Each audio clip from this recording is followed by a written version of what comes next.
අර අපේ තාත්තා රෝහලේ ඉන්නකොට කවදාවත් අම්මයි තාත්තයි ගාව කුලියට නම් කට්ටිය නවත්තන්න එපා. එහෙම නවත්තනවා හරියට. තාත්තා කිව්ව යන්න නැතුව චුට්ටක් කොහොම ඉන්න.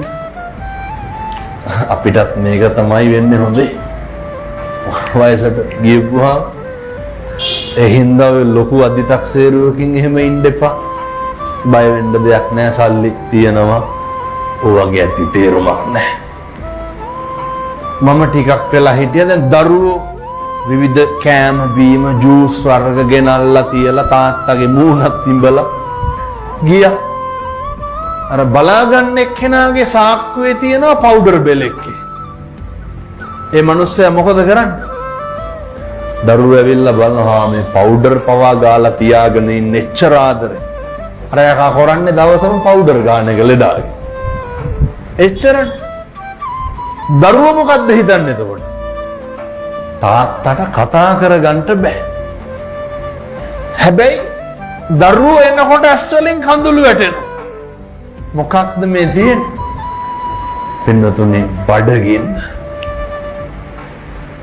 දරුවෝ ඇවිල්ලා ගිහිල්ලා විනාඩි 10කට විතර පස්සේ තව මිනිස්සෙක් ආවා.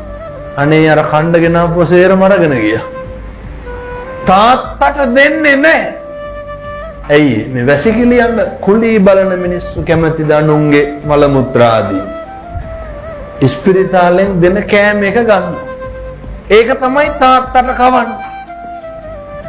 දරුවෝ හිතන්නේ මොකක්ද? හොඳට පවුඩර් පවා ගාලා බලාගෙන ඉන්න. මොන දුකක් ඇති වෙනවද? බඩගින්නේ මැරෙන්න වෙන්න. දැන් කියමු බලන්න සල්ලි තිබ්බට වැඩක් තියනවද?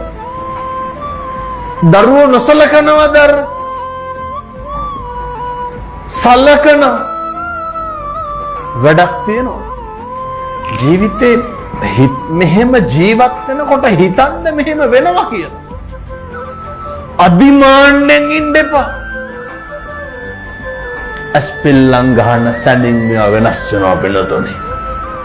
මේ ලෝකේ හැම එකක්ම වෙනස් වෙනවා.